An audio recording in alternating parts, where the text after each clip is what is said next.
My name is Mara Ellison, and I spent most of my adult life believing that love could be earned through sacrifice, that if you gave enough, stayed silent enough, and were always available, people would eventually show you affection. I learned how wrong I was the day my son, Evan, got married without telling me. I remember the moment with painful clarity. I had gone to call him to ask about final details for the wedding date. I had been setting aside money for months, saving to give them a meaningful gift, and I was excited to be a part of everything. Before I could dial his number, his wife, Sophie, looked me directly in the eyes and said, with the sweetest voice dipped in ice, "Oh, we had the ceremony yesterday. We only invited special people. Special people." The words cut deeper than anything anyone had ever said to me. I stood there in my own living room, still holding the pale lavender dress I had bought for the wedding. A dress I had chosen carefully, imagining myself standing proudly beside my son in photographs I would never take. The shoes, the jewelry, and the soft curl I planned to put in my hair. All of it suddenly became pointless. For 3 years, I had helped them pay their rent. Every month I had bought their furniture piece by piece. I had stocked their fridge when they didn't have food, had paid for Sophie's medical prescriptions when she had no insurance. I had believed I was helping, build a family I would be part of, but in that moment, I realized I had only been building a life for them that did not include me. Evan wouldn't even look at me. He stared at the floor, like a child caught in something, and yet not sorry enough to apologize. Sophie, meanwhile, lounged comfortably on the sofa I had bought, crossing her legs like she was the queen of the house. I felt something heavy crack inside me, the kind of crack that doesn't heal cleanly. "I see," I said quietly, because I didn't know what else to say. I didn't scream. I didn't cry. I didn't beg, but something in me began to change that day, and just 1 week later, they called me again, this time sounding desperate. The rent was overdue, and that was the moment I realized. They hadn't excluded me because they didn't need me. They had excluded me because they believed I would always stay, no matter what. But what they didn't know was that something inside me had awakened, and I was no longer the woman they thought I could control. 1 week after the wedding I was not invited to, my phone rang. I recognized Sophie's number immediately. I considered ignoring it, but curiosity pushed me to answer. Her voice was nothing like the triumphant, syrupy tone she used the day she told me about the special people. This time, her voice was thin and shaking. "Mara, hi. We have a small problem. Had heard that phrase too many times before. Landlord is threatening to evict us," she said quickly, rushing her words. "The rent is overdue. We thought you had already transferred it." For 3 years, I had transferred $600 every month into their account, not because I was rich, not because I was careless, but because I thought I was helping my son build a stable life. I thought love meant not letting them fall. I remained silent for a long moment, letting her words hang in the air. "Mara, did the connection drop?" she asked, sounding annoyed now. "No," I said. My voice was calm, so calm it startled even me. "I heard you." She took that as a signal to continue, begging. "It's just this month has been crazy, with the wedding and everything." "The wedding," I repeated softly. "Yes, the one you didn't invite me to." There was silence. "Heavy, uncomfortable, real. Mara, you're making this dramatic." We explained. "You said you only invited special people," I said. My voice didn't crack. It didn't tremble. It didn't plead. It was firm. Sophie tried to laugh it off. "You know that's not what I meant. You're being sensitive." Sensitive. That was another word that had followed me my whole life. Sensitive for wanting to feel included. Sensitive for wanting to matter. Sensitive for wanting my son to love me. "No, I was done being sensitive, Sophie," I said. "I will no longer be paying your rent." Her inhale was sharp, as if I had just taken away the ground under her feet. "What?" "Mara, don't be unreasonable. Evan and I need that support. You know, we're trying to get on our feet." "You've had 3 years to get on your feet," I replied. "At this point, you've chosen to crawl." From the background, I heard Evan's voice, raised, frantic, almost panicked. "Mom, please just help us this month. After that, we'll figure things out." "We promise." I closed my eyes. I had heard that exact promise dozens of times. "No," I said simply. The silence on the line was louder than any scream. For the first time, they were the ones left desperate. Desperation has a way of turning love into something uglier, and I had no idea just how far they were willing to go to regain control of me. After I hung up the phone, I sat down at my kitchen table. The same table where I had planned holidays, written birthday cards, signed loan checks, and mapped out how to support Evan through every difficult moment of his adulthood. The silence around me felt different now. Not heavy, not lonely, just quiet. For the first time, I wasn't waiting for anyone to need me. I took out my old notebook. The one I used to keep track of my expenses back when money was tighter and life was simpler. I turned to a blank page and began. Under writing, rent support, $600 per month, 36 months, 21,600 furniture, 700 groceries and essentials, approximately 180 per month 36 months, Audi 6,480, Sophie's medical costs, 950 car, repairs, 800 wedding, dress deposit, 400. The numbers were shocking. When I finished, the total stared back at me, $31,930 almost, $32,000 that money. I had worked for money. I had saved, money my late husband and I had built together, with patience and sacrifice.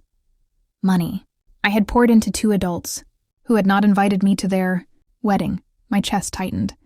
Not from sadness this time, but from realization. It wasn't the money that hurt.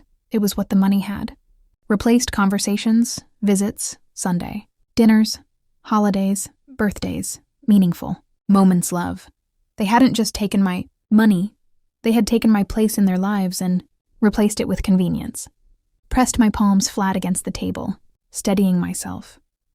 I had thought love meant giving, always giving, without expecting anything but unconditional. Love is not the same as self-erasure. My phone buzzed on the table. Again, text after text. Evan, Mom, we need to talk. Sophie, this isn't fair. Evan, we're family, Sophie. You owe us more than this after everything we've been through. Evan, answer the phone. Owe them. The word hit me like a slap. I didn't respond. Instead, I closed the notebook slowly, like sealing a chapter. I stood up, made myself a cup of tea, and looked out the window at the late afternoon sun. For the first time in years, I didn't feel small. I didn't feel guilty. I didn't feel afraid. I felt awake, and awakenings come with consequences. But Evan and Sophie were not going to let go. Quietly, they were about to show me just how far. Entitlement can stretch when comfort is threatened. 3 days passed after I refused to pay their rent. 3 days of silence from my son and his wife. I thought, maybe for a moment, they had accepted my decision. Maybe they would try to stand on their own feet now. Maybe they would realize that adulthood means more than simply being alive long enough to reach. But on the afternoon of the third day, I heard the sound of a car door slamming outside my house. I checked the window. Evan's old silver sedan was parked in my driveway, and Sophie was already walking toward my door like she owned the house. Evan followed behind her, his shoulders tense, his expression unreadable. I opened the door before they could knock. Mara, Sophie said, pushing past me into the living room without waiting for an invitation. We need to clear the air. Evan walked in quietly, but he didn't look ashamed, just uncertain, like he couldn't decide whether to be angry or apologetic. I stayed standing, refusing to sit in the role they had assigned me for years. The listener, the comforter, the fixer. Sophie turned toward me with a practiced sigh. Look, I know you're upset about the wedding. We've talked and we agree we handled it. Poorly. She didn't say wrong. She didn't say anything hurtful. She didn't say cruel, poorly meant nothing. And we're sorry, she continued, though her eyes held no apology. So let's move forward, okay? Put this behind us. As soon as you help us with the rent, Evan added, stepping forward. Just until next month. We just need a little stability there. The apology was not an apology. It was a transaction, Sophie, I said slowly. You didn't just forget to invite me. You told me I wasn't special enough to be there. She didn't even blink. That was taken out of context. No, I said. It was very much in context. Evan let out a frustrated breath. Mom, why are you doing this? This isn't like you. You always help. You've always been there. And that was my mistake. I replied softly. The room fell silent. You had support, I continued, but instead of using it to grow, you used it to avoid growing.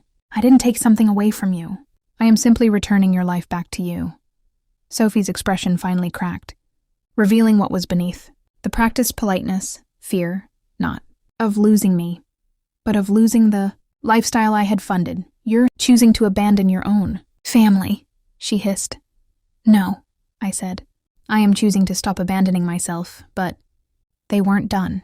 The next step they took wasn't desperate, it was calculated, and far more dangerous. After Evan and Sophie left, the house felt colder than usual. The air didn't move, the walls didn't echo. It was the kind of silence that hangs after a storm, when you know the clouds are still somewhere nearby. Waiting to return, sat down again at my kitchen table and looked at the totals in my notebook. 31,930, that number didn't represent money anymore. It represented years of trying to be needed, trying to be valued, trying to matter.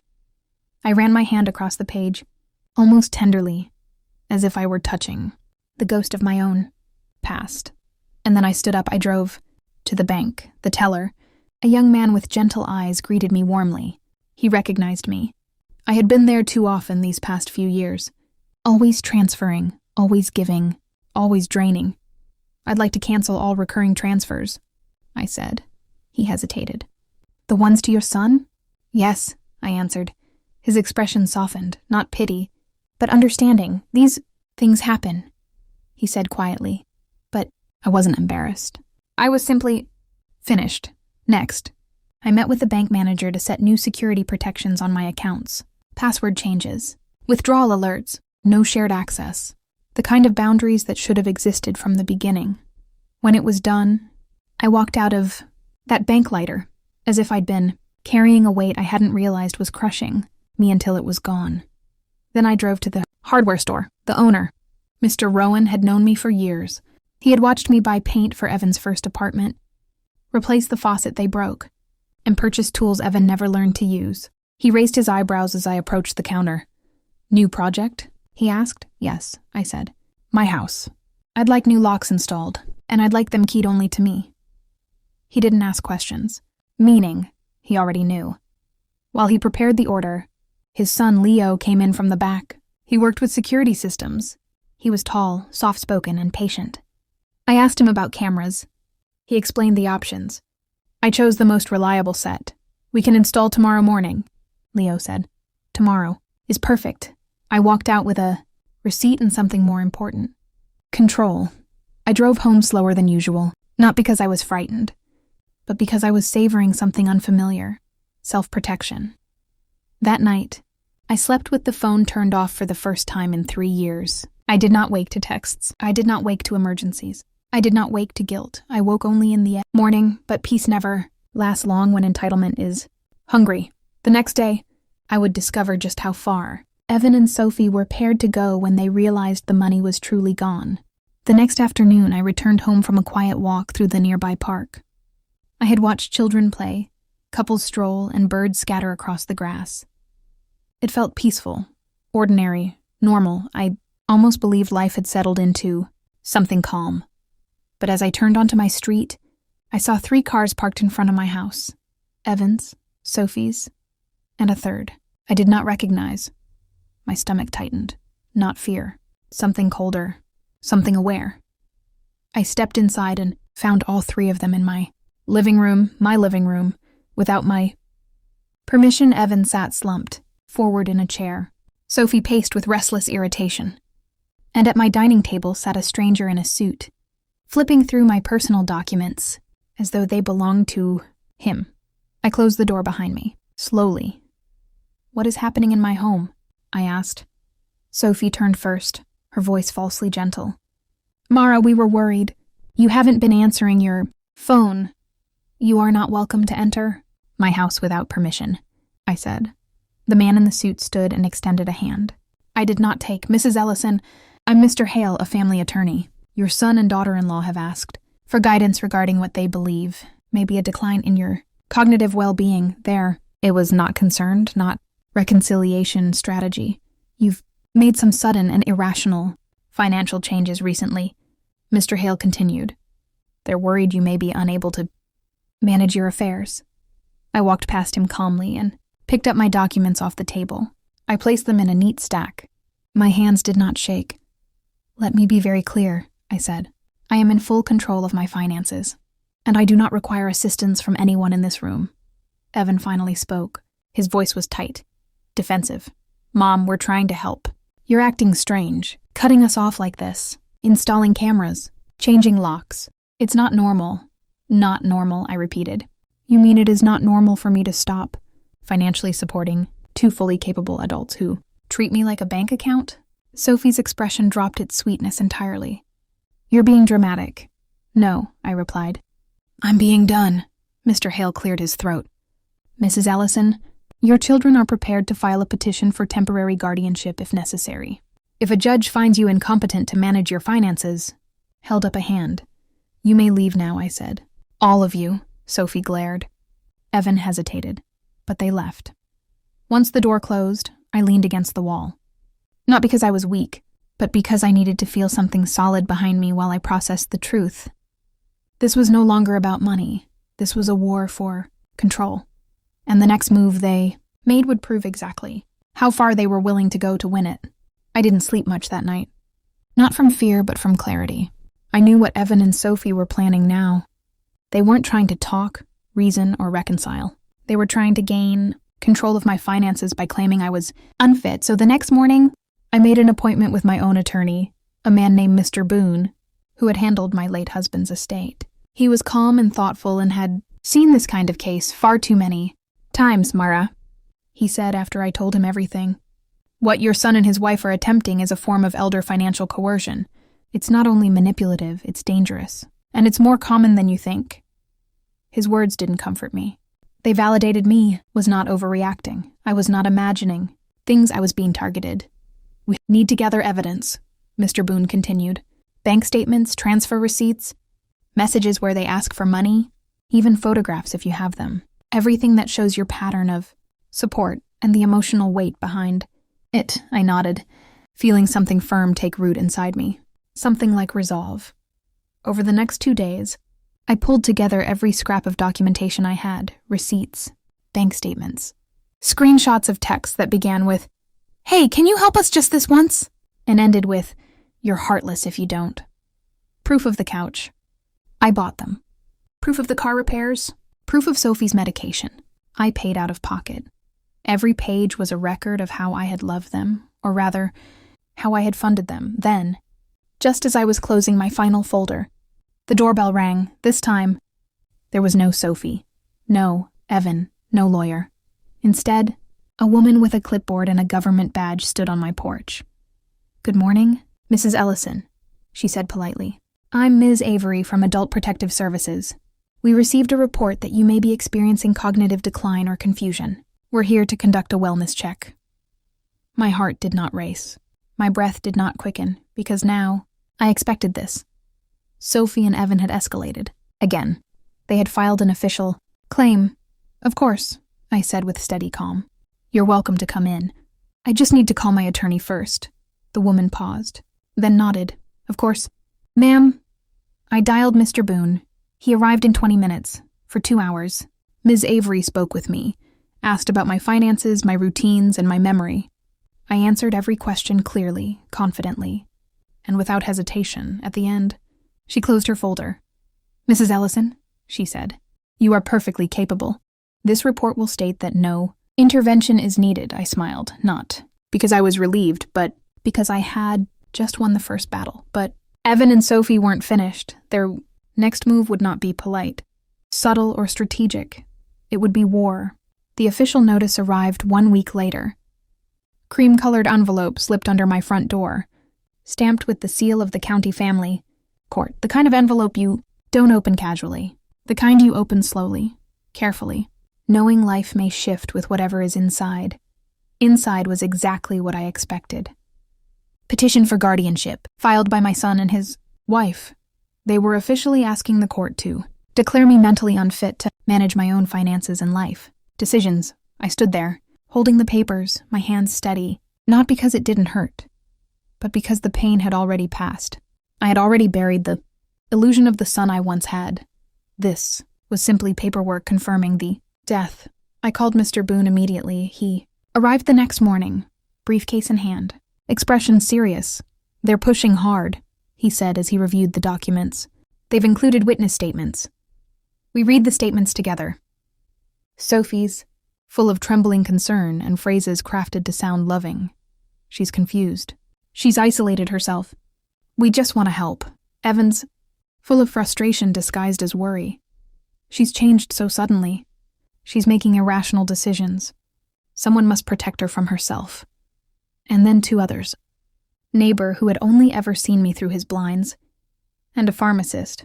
Sophie had clearly been manipulated into signing a partial truth presented as a full one. "This," Mr. Boone said, tapping the papers, "is flimsy and emotional. But judges have granted guardianship on flimsier evidence than this, which means the quality of your testimony will matter.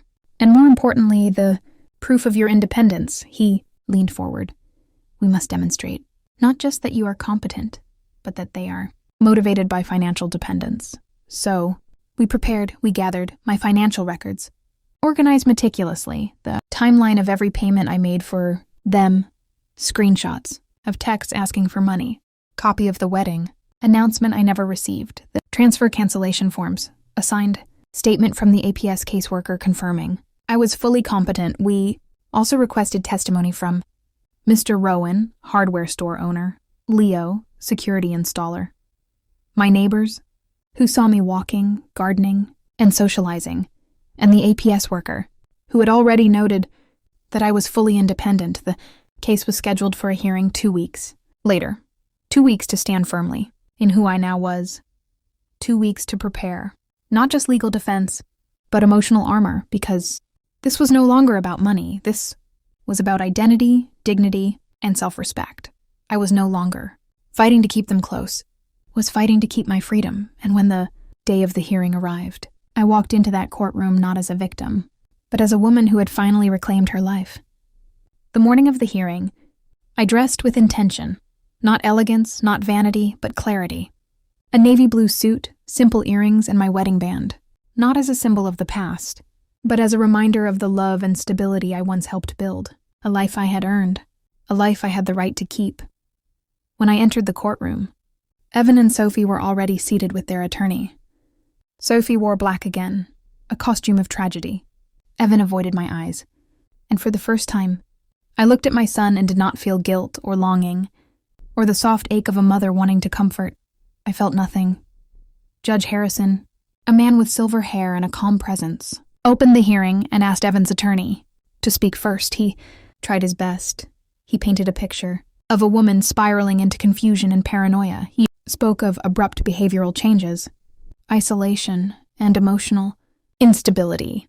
Then he called Sophie to the stand, she cried. Of course she cried. She cried about how she missed the old Mara, how she didn't understand why I pushed them away, and how they only wanted to protect me from myself. Not once did she mention the wedding. Not once did she mention the money. Her story was smooth, rehearsed, and hollow. Then it was our turn.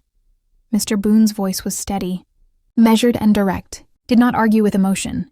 He presented evidence. Bank statements showing 3 years of financial dependence, screenshots of texts that began with "We love you" and ended with "You owe us." The APS report confirming my competence. A letter from Dr. Moore verifying my excellent cognitive health. Testimony from neighbors and friends showing my independence and mental clarity. Then he called me. I walked to the stand with the slow calm of someone who has already survived the hardest part, told the truth, not angrily, not dramatically, just clearly, spoke of love given freely, and love withheld in return of support, mistaken for obligation, being excluded from a wedding, not by accident, but by intention, realizing that being needed is not the same as being valued. And when Mr. Boone asked why I stopped paying their bills, I answered simply, because love that must be purchased is not love, and a mother is not required to erase herself to be worthy of keeping. The courtroom was silent. Judge Harrison reviewed the evidence, his expression unreadable. Then he spoke. The petition for guardianship is denied. Mrs. Ellison is fully competent. There will be no transfer of financial control, Sophie gasped. Evan's face fell. My heart stayed steady. When I walked out of that courthouse, I stepped into sunlight. That felt like rebirth. I did not look back. Didn't need to. The end and the beginning. Didn't lose my son that day. I simply stopped losing myself. In the weeks that followed the hearing, the silence from Evan and Sophie was absolute. No calls, no texts, no accusations, no apologies. It was as if they had evaporated from my life, leaving only faint echoes of what I once believed was family. But silence, when chosen, is not loneliness. It is space to breathe, space to rebuild, space to finally hear your own voice again. Found myself moving slowly through my days at first, cautious, like someone stepping onto new ground after years of living on thin ice. But the ground held. It was solid. It was mine. I began clearing the house room by room, not throwing everything away, just removing. The things that weighed more than they warmed. The couch I had purchased for Evan and Sophie when they first moved in. Gone. The dishes I bought for their apartment somehow ended up back in my cupboards. Donated. The small stack of gifts I had been saving for holidays and birthdays that would never be shared. Released. Every object I let go of made my home lighter. Made me lighter. One morning, I found myself standing in the living room. Sunlight spilling across clean floors and open shelves. It didn't look like a place waiting to be needed. It looked like a place where someone lived. Someone who mattered. That was when I decided to move. Not because I was running away from memories, but because I was walking toward myself. I sold the house I had shared with my husband. The house where I had watched Evan take his first steps. The house where I had waited for him to return to me long, after he had stopped being a child. Moved into a small, sunlit apartment near the city center, close to bookstores, coffee shops, art studios. Life, I joined a community painting class. My hands were stiff at first, my lines shaky. But there was color again, expression again, courage again. I learned to fill silence with the sound of brushes scratching canvas instead of the sound of waiting for a phone to ring sometimes in the evenings. I sit on my balcony with a cup of tea and watch the city breathe below me. I don't think about what Evan and Sophie are doing. I don't check their social media. I don't replay arguments. I don't rewrite endings. I simply exist. And for the first time in decades, existing is enough. Do I miss the version of my son I used to believe in? Yes, but missing someone is not the same as needing them. Love does not mean surrender, and family does not mean ownership. I didn't win the battle in court. I won myself back, but life has a way of circling. Back in one day, months later, my phone rang, with a name I had not seen in a very long time. It had been nearly 4 months since the courtroom. 4 months of peace, routine, and slow rebuilding. I had fallen into a rhythm that felt strangely new, even though nothing about it was extraordinary. Morning tea, a walk through the park, painting in the afternoon, dinner with a neighbor, or a quiet evening alone. There were no emergencies, no sudden financial crises, no guilt tugging at the edges of my mind. Life had become quiet, and I had grown to love the quiet. Then one evening, just as the sun dipped behind the city skyline and the sky turned soft lavender, my phone rang. Evan. His name on my screen did not make my heart drop, or race or twist. It simply appeared, like a ghost returning not to haunt, but to be acknowledged. Answered. For a moment he said nothing. Just silence. Breath, a hesitation. I had never heard from him before. Mom? His voice was softer than I remembered. Not desperate. Not demanding. Not angling for anything. Just small. Yes, I replied. Another pause. I wanted to say, I'm sorry, not a performance, not a script, not a bargaining chip, a real apology, quiet and damaged. The way regret sounds when the pride has finally broken, he went on. I thought I was owed something. I thought, because you always helped, you always would. I didn't think about how it felt for you. I didn't think about anything, except what we needed in the moment. We, not him, he and Sophie. Unit of need and expectation. Have said nothing yet. I let him speak. I know what we did was wrong. The wedding, the lawyer, the hearing. I don't know how we got to that point. I don't know how I let it get that far. He swallowed hard. I could hear it in the silence. I've been working, he finally said. I got a job at the auto shop on Lincoln. It's not much, but it's mine. I'm trying. I really am. For the first time in years, I felt something like recognition for the boy he once was. The boy who tried, who wanted to be good, who believed he would become someone worthwhile. But recognition. is not the same as forgetting. Thank you for telling me, I said gently. He exhaled shakily. Does this mean we can go back to normal? No, I said just as gently. We can't go back, but we can go forward. Slowly. There was a silence, but this silence was not empty, was new ground. Beginning not of dependence, not of obligation, but of two adults learning how to meet each other, honestly. But beginnings are fragile, and before anything could grow, I needed to decide one thing. What does forgiveness look like when trust has been broken? Forgiveness is not something that arrives all at once. It is not a door you open and suddenly everything is healed. It is something slower and quieter.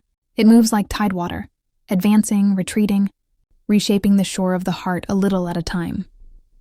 After that phone call, Evan and I did not rush into anything.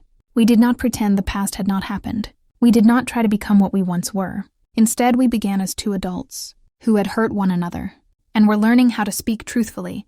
For the first time, we met for coffee once a week in a small cafe near my apartment. The first few meetings were tentative, polite, awkward, but honest. He talked about work, about learning how to balance bills, about how strange it felt to stand without a safety net. I told him about my art classes and the small joys of my new life. One afternoon, he finally asked quietly, almost afraid of the answer, "Do you hate me?"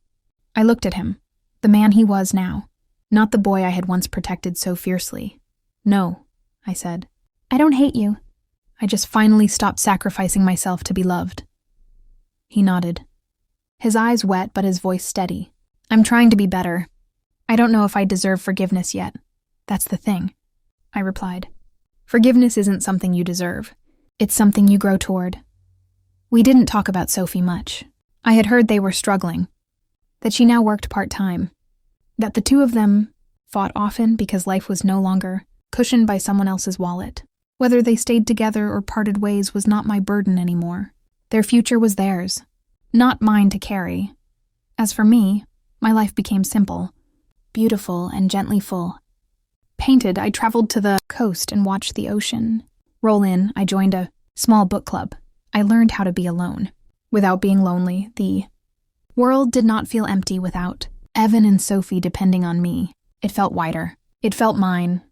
People often say family is forever, but I have learned that family is not defined by blood or obligation or guilt. Family are the people who see you, not as a resource, not as a duty, not as a convenience, but as a human being, worthy of love and respect. Still love my son, but I love myself, too. And now, for the first time in my life, that love is enough. If you found this story meaningful, please like, share, and subscribe to support more real-life inspired stories like this. Your engagement helps this channel grow and allows us to continue bringing heartfelt stories to you. Tell us in the comments, what would you have done in Mara's place? We would love to hear your thoughts.